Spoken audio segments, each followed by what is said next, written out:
irra butaa fi hudhaa ilaalchisee waan ta'e jettu wanta ta'e amma yaadattu maal seera yoo irra butaan maal akka ta'u hudhaan maal akka ta'u maal yaadatta?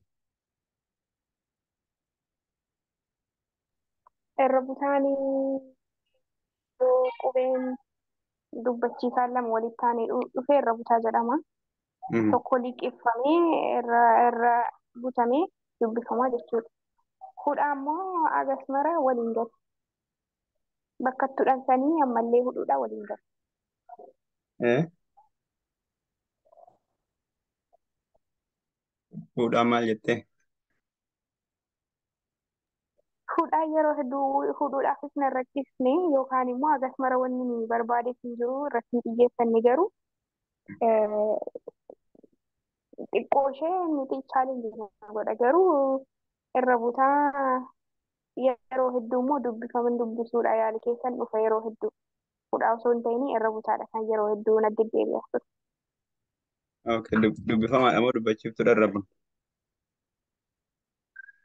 Inni kam Hmm? inni kam kunette kuni Rabutaa keessatti dubbifamaadhaa fi dubbachiistuudha. rabutaa keessatti dubbachiiftudha moo dubbifamaa irra bunnaan jedhe? Dubbifamaadha kan irra butamu. Dubbifamaa gosa addaati.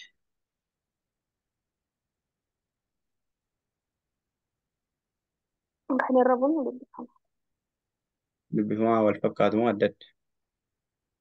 Adda adda. Kan wal fakkaatu jabaadha. Okay.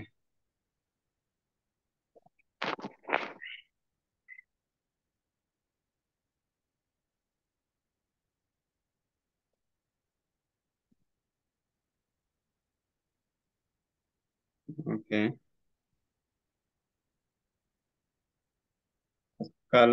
Skaalaa jirtaa dhufte sagaleen kee cufamaa hin seenne fakkaata ganaa seenaa jirtu ta'e hin beeku.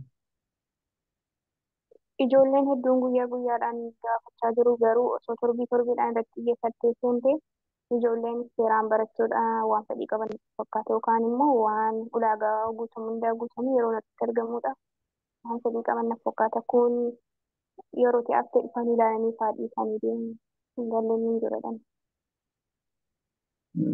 Maal gochuun danda'are anoo yeroo kootti dhufee koottaa jedhee daqiiqaa 10-15 yoon eegamtu mul'achuu Amma dide yeroo keessatti darbe. torbii darbe yeroo hedduun dhuftu moo ana biraan ga'u wanni si ergitu Torban darbe beeksisa. waan torban darbe waan dhufetti fakkaate torban achaanoo ati waan dhuftee na fakkaanne dhufnee takka haasofnee torban achaanootti fakkaate kana taftee ergasii dhagara sa'aatii tokko moo waan ta'e booda kan dhuftee ati. Kanaaf sa'aatii isin dhuftan otoo hin taane sa'aatii isin waameen takka turee isin eegaa yeroo muraasa daqiiqaa 15 edda sa'aatiin jammaree booda taa'ee isin eegeen namoota seenan muraasa wajjin haasa'ee akka harkaan seenuu dinnaan akka namoonni hin jiran waan ta'eef yeroo biraa barannaa jedheen ba'ee eddanan ba'eedha kan keessan dhuftanii haasa'aa turtanii ergasii immoo hin dandeenye. Torban darbee maalitti akka hin qabamne hin beeku garuu waanan seenetti hin fakkaanne torban darbee waanan seenetti hin fakkaatu garuu waan ta'etti akka malee biizii ta'e waan turetti fakkaata. Malee ani alarmiin qabaa sa'aatii isaa hundumaa sa'aatiin isin yaadachiisu sa'aatii isaas hundumaan alarmiin qabaa sa'aatiin isaa immoo dhaabbataa sanbata guddaa waan ta'eef akkasii guyyoota hojii immoo numaan hin dandeenye.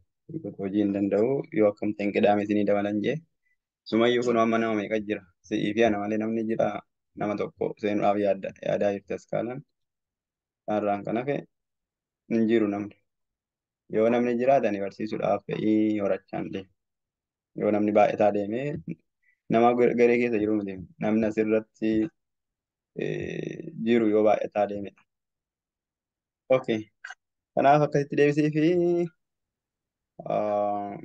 irra butaa jechuun dubbifamaadha. Kan irra bunnu jecha sana qubee sana otoo hin dubbatin afaan keenya keessatti akka nama liqimsuutti liqimsinee dabnee qubee sattaanu dubbifna jechuudha. Sababni qubee ittaanu dubbifnuufis irra butaanii qubeen lama wal fakkaatu qubeen dubbifamaan yoo walitti aanu dubbifamichi sun rakkoon isaa maal dhabeettaa qubee dubbachiiftuu hin qabu waan ta'eef yookiin na yookiin ni yookiin nu yookiin kan biraa jennee dubbisuudhaaf dubbachiiftuu biraa sababii inni dubbachiiftuu biraa hin qabneef jecha dubbifamaa sanaa akka inni dubbachiiftuu hin qabnetti afaan keenya keessatti liqimsinee bira darbinee isa dubbachiiftuu qabu dubbifna jechuudha. Okay, isin eegalee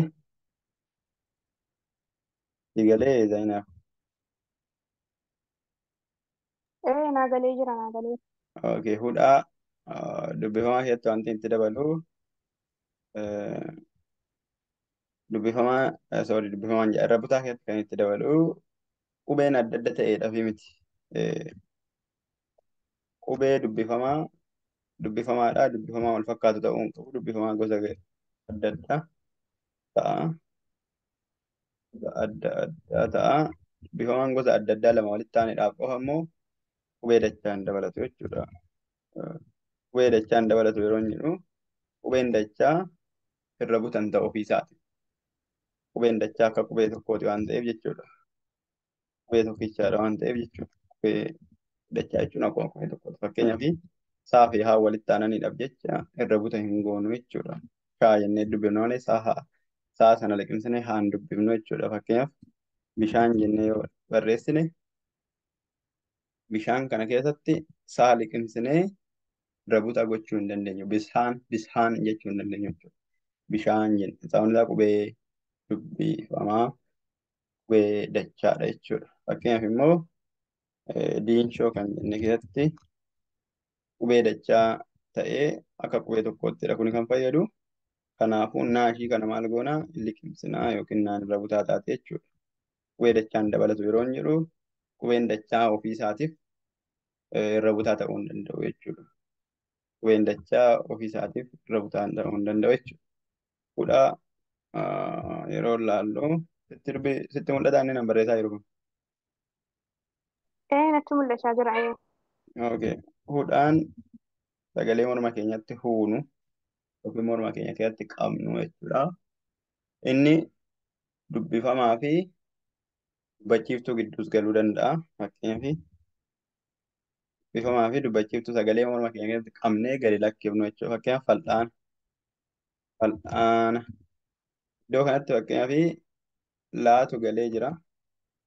Laa birattiidha hudhaan galtee hudhaan milikinni yookiin mallattoo ishii mallattoo kanaadha inni irraa mallattoo akka waraabbii taatee mataa duratti mallattoo waraabbii qeenxee kan fakkaattudha. Fal amma otoo walitti fufnee dubbifne falaana jedha. Garuu yoo huune fal'aana jedha jechuudha. Okay.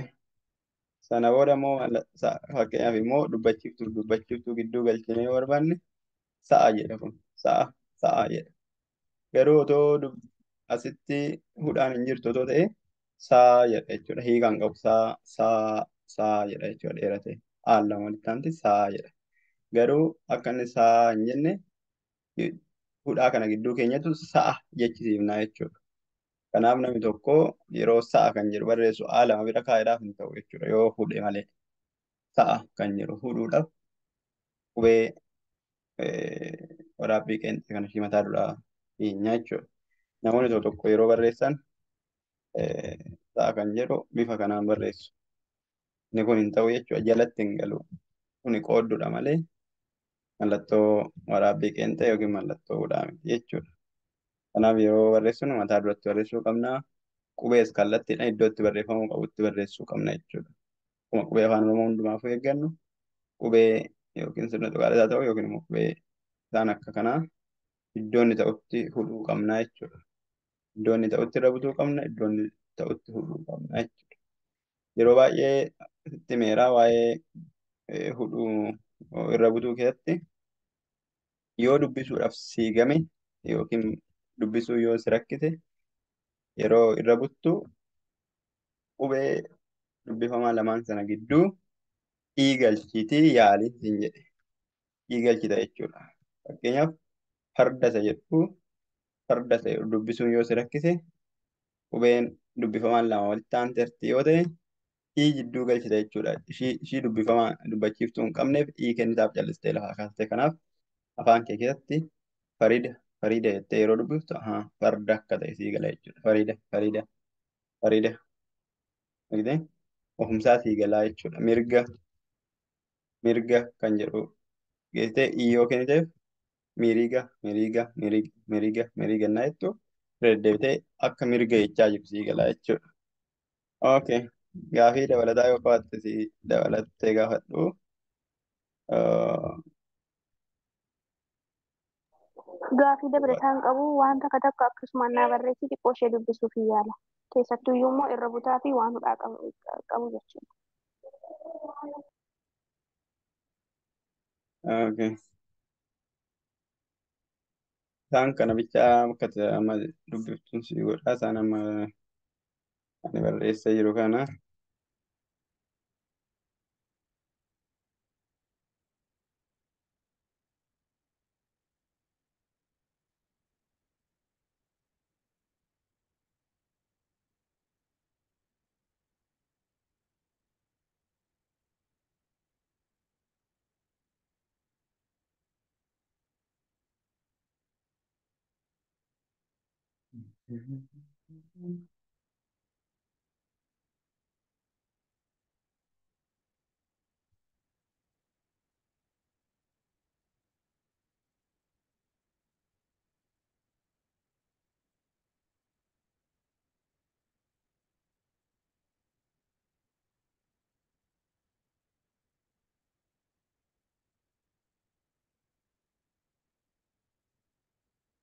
Okay. Isaan kana akkati dubbiftuun barbaadaa sitti mul'atu qubeen isaanii. Lamaan kana San irra dibee eessaan jiru. jalqabu? Okay. Isa kana kan irra dibee jiru. Okay.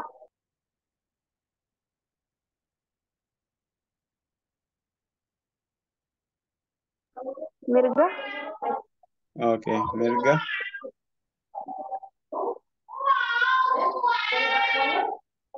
nittaanu.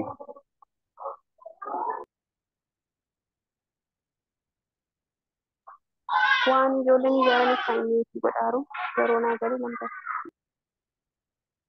Mette. Yeroo hedduu kan inni nuti godhu fe'ii akka Haa sinjeenquu ta'u haa ta'u fi yeroo rakkoo hin jiru haa ta'u.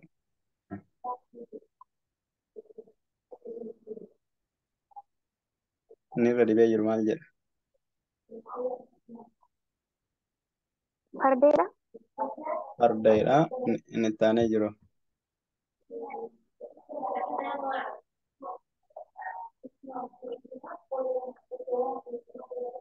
Mila kana dhaga'een beeku.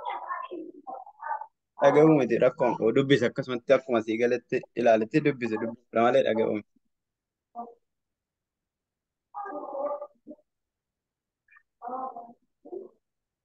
Qalma Qalmaan beektuu reeta.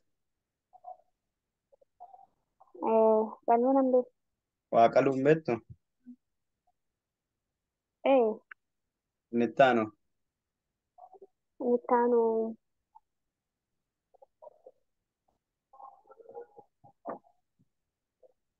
torba torba inni itti aanu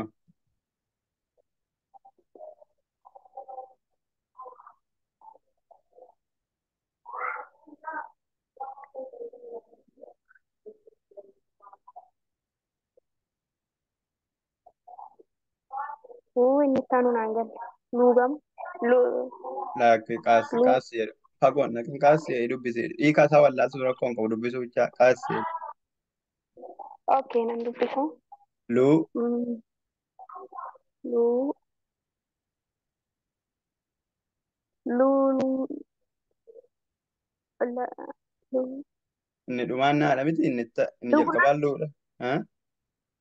lugna Lugna yaa lugna jechuun inni hiikaa afaan oromooti fagoo akka namaa sodaataa jechuudha yaa inni rakkoon qabu hiikaa isaa akkasii beekuu osoo gaafan hin taane sodaate sirriitti dubbisuudha amma rakkoo. naa Okay, amma immoo gara hudhaatti darbina. Hudhaa kana keessatti kun maal? dhufa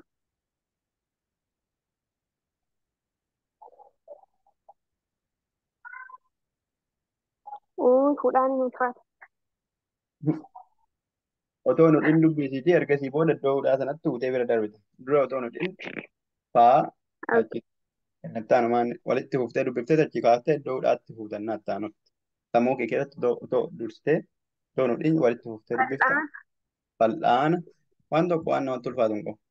Sammuu kee keessatti walitti fuuftee dubbifteetu booda adda adda baafatta iddoo hudhaatti. Okay. ta'a. Sa'a inni taanuun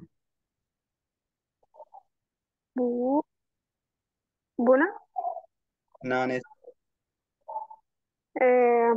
dhiifama. Bu'aa bu'aa inni taanuun kun mm,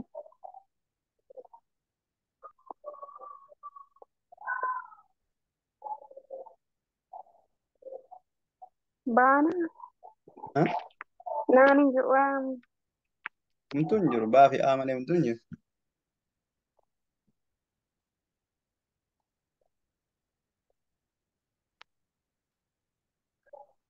Hin dandeenye maaliif jennaani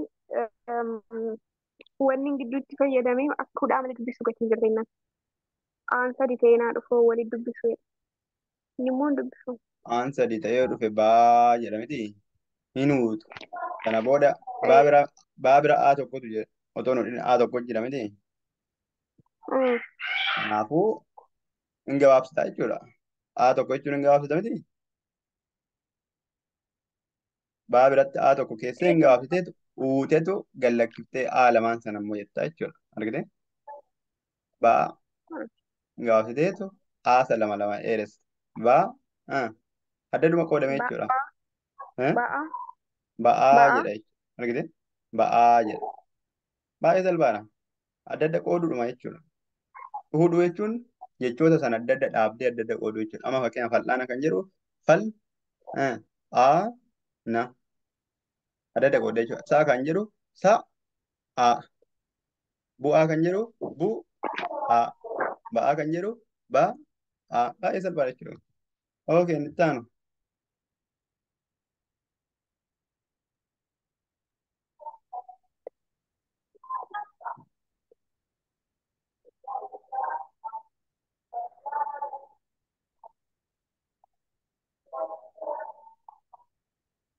jal'a hmm? jal'a Jal'aa waan sirrii hin taane waan dheeraan akkas istireetii hin taane shororoo hin taane jechuudha. Inni itti aanu re'ee re'ee akka kanu wanti nama rakkisu waa tokko waan si hin galle yoo jiraate ammas na gaafadhuuti irratti wanni si gaafadhu kitaaba yoo qabaatte naa ergi jechuun kan dubbisee kitaaba ijoolleen na jeeqan. rakkoo kitaaba wannoo hin qabu ani kitaaba kaniin hin qabu kitaaba isa kallattii an kitaaba isa akkanaa hin qaba haardi koppii isaa malee isa wannoo isaa hin qabu kan ergamu isaa hin qabu PDF kan barreeffamaan ergamu isaa hin qabu yoon gara Ishi wanni fuulduraatti pileestoorii irraa si argatte jechuun wanni dubbisuudha ijoollee kan sarchi gootee argatte hin jiru isaan akka yeroo dubbisee wanni. rakkoo hin qabu isaan akkasii cheekii godhee siifan ergaa kitaaba xinnaa kitaaba si wajjin deemu kan kutaa tokko kutaa lama waan akkasiitiif ta'u otoo hin argadhee isaan akkasii barreeffama wannoo kitaaba isaatiin hin qaba malee barreeffama isaatiin hin qabu ilaalee isaan siif ergaa siif otoo hin ta'in garee maratti isin erguu hin danda'a akkaataa isin shaakaluu dandeessanitti warra kan qubee ofirraa qabu kan jechoota ofirraa qabu irra ilaaltee ofii keetii kan shaakaluu dandeessu jechuudha. Hayyee kan biraa immoo sirriitti koonfidensiidhaan dubbisuudha maal gochuun irraa eegama.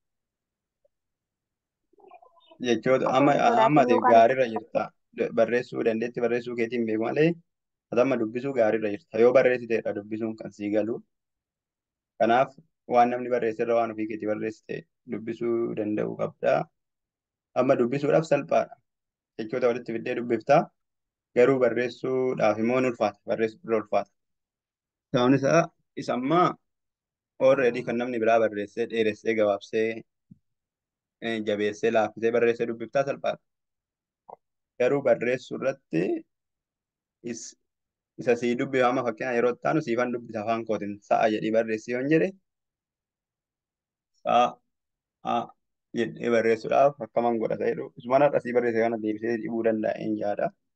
Istii waa'ee barreessuu irratti ilaalla. Amma already afaan Oromoon dubbatta. Already afaan Oromoon dubbista.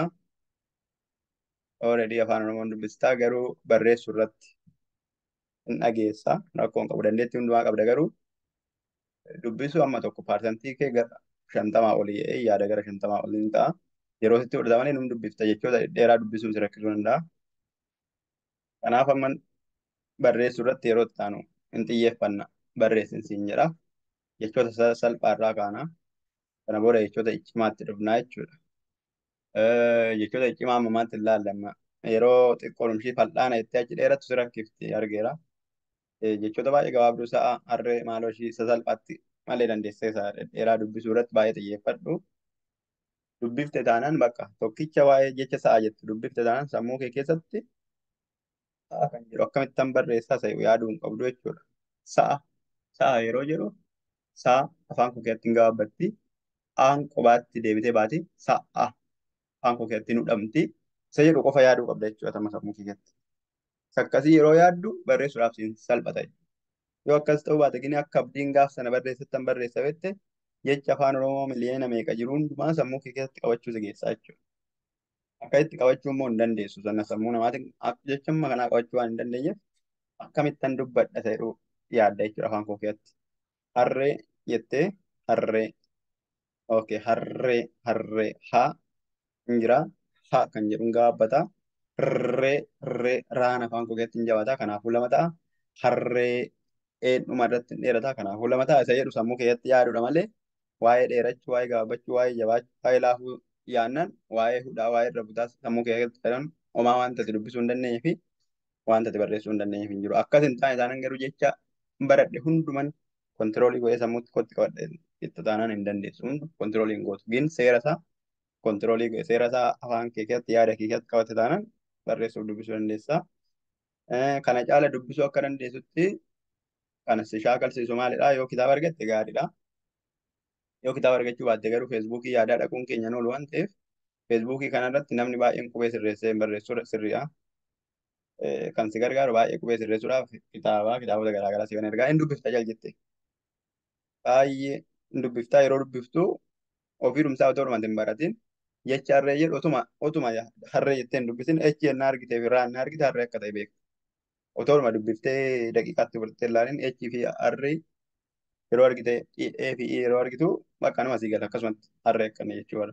Otoo dhuma dubbiftee afaan kee keessaa hin fixin ijumaan innaa ilaalta harree akka ta'e sii gala. Kanaaf gara fuulduraatti kitaabota gargaaraa silaatoo feesbuukii miidiyaa kan biraa irraa dubbifnee gaariidha. Gini isaan namoonni baay'een beekanii qubeen barreessanii sirreessanii barreessanii ariitiidhaan barreessuu waa meeqa waliin baxabbatu waan ta'eef isaan irratti akka xiyyeeffattu hin barbaadu. Kitaabota akka ta'etti irratti xiyyeeffachuun gaariidha. Kitaaba garaagaraa yoo daqiiqaa argadhe piikcharii fa'ii kaaseen si erga piikcharii kaaseen si erga suura isaa kaaseen si erga suura isaa sana baay'ee irraa shaakalta yoo illee akkam kitaaba mannoo dhabe yoo ta'u baate immoo kitaabuma afaan Oromoo noormaalii isaan si erga kan biraa kan kutaa sana gara olii baay'ee biraan qaba kan barreeffamaan ergamuu danda'u. Isaan akkasii siifan dabarsa. Isaan akkasii kallattii ilaaltee irraa qo'achuu dandeessa. Yoo dandeettii isaallee qabachuu baatte dubbisuu isaa hin dandeessa jechuudha. Sirriitti dubbisuuf irraa barreessu. Isum dubbifte deebitee barreessa. Akka itti yoo shaakalte malee haaraa kana sa'a kan jedhu dubbiseera hoo maal lama dhibdi yoo jette yeroo itti aanu sa'a kan jedhu barreessuu hin dandeessu. Isum sana cal jettee guyyaatti daqiiqaa 30 hin dhabdu. Amma mana wajjin haasofte guyyaatti daqiiqaa 30 namni dhabuu hin jira yaadu riba isaa irraa sa'aatii 2 rafa yoo ta'e sa'aatii tokko irra qixxee rafee daqiiqaa 30 sana sa'a shi jedhee dubbise qo'ime immoo amma immoo ija fuudhuuf kadhee sa'a kan jedhu nan barreessaas SCA fuudhaa akkas jedhee ookee fixe jechuudha. Yoo akkasii tokkiin qide malee gonkumayyuu barreessuu hin dandeessu. Kun immoo afaan keetii dubbachuu dandeessa dhaga'uu dandeessa waan salphaadhaa gaafa dhattee dubbiftu tokkichaan si gala waan ta'eef sincii jechuu barbaadanii gaafii biraa qabda waan si gargaare qabaadha. Galatoomii karuma kitaabaatiin na gargaarta kanaan rakkoon qabu yeroo akka jettee dheeraa dubbisuu irratti kan xiyyeeffadhu waan garaagaraa osoo naa dhufee yoo torbii tokko dubbisee torbii sattaan immoo isan dubbisu san irra deebi'u nama sirrii beeku biratti jechuudha. Osoo haalli akkasii hin jedhee bareeda. Homaa rakkoo amma kan itti xiyyeeffannudha caalaa barreessuu dubbisuu irratti. Already dubbisuu kana waan jettu isti yeroo itti aanutti barreessuu irratti sirriitti xiyyeeffannaa. Ijoollee gaafii qaban gaafii isaanii deebisii fi gaafiin kun wanta addaa wanti hin deebisuuf hin jiru waan kana dura dubbachaa turre dubbisaa turre malee waan addaa waan ani haaraa uumeef hin jiru waan ta'eef itti isaan gargaari. Yeroo gaarii qabaadhu yoo gaafii qabaatte yeroo kamiyyuu na rikoordinii gabaabsii naa qabii rakkoo. Hayyee guddaa galatoomishi galatoom. Yeroo gaarii Maartaa kan jettu reefu seenti fakkaata. Maartaa akkamitti dhaga'ama akkam ooltee baga nagaan dhufte.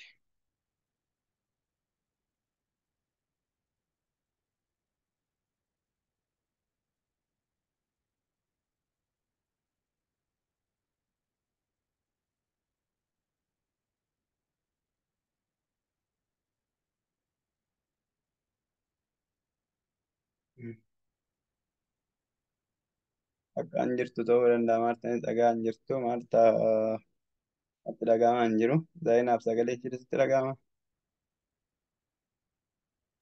Hin dhaga'ama sirrii. Okay. Sagaleen Maartaa sitti dhaga'ama Maartaan dubbatteetti. Nama tokko namni dubbatan jiru yeroo isheen haara galfatee fi sirriitti hin badane fakkaata haala fi seera jireenya. Haa ta'u akka yeroo gaarii qabaadhu hubannoo okay. Barreeffama wayii kitaaba wayii si ergeeraa callisituma dubbisi kitaabichi kitaaba afaan oromootiin barreeffamedha. Waasaap irraan si ergee baniiti si bane sirriitti dubbisi baay'ee dandeetti dubbifachuu baratta. Daqiiqaan koo Nan geenye ammallee karaa jira na fakkaata. qo'isi gaafa kun amma waasaap irra si dhufe Okay, okay. Nagee. Eh. akkasii banuu laalitiin attimii bakka yeroon keenya dhumeera. Yeroo gaarii qabaadhu taankiyuu daqiiqaa 45 waan akkasii nu eeyyama ni dhumeera.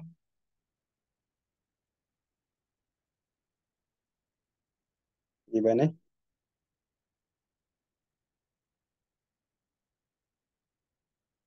Daawuloot godha. Gabbu'aa jira tokko.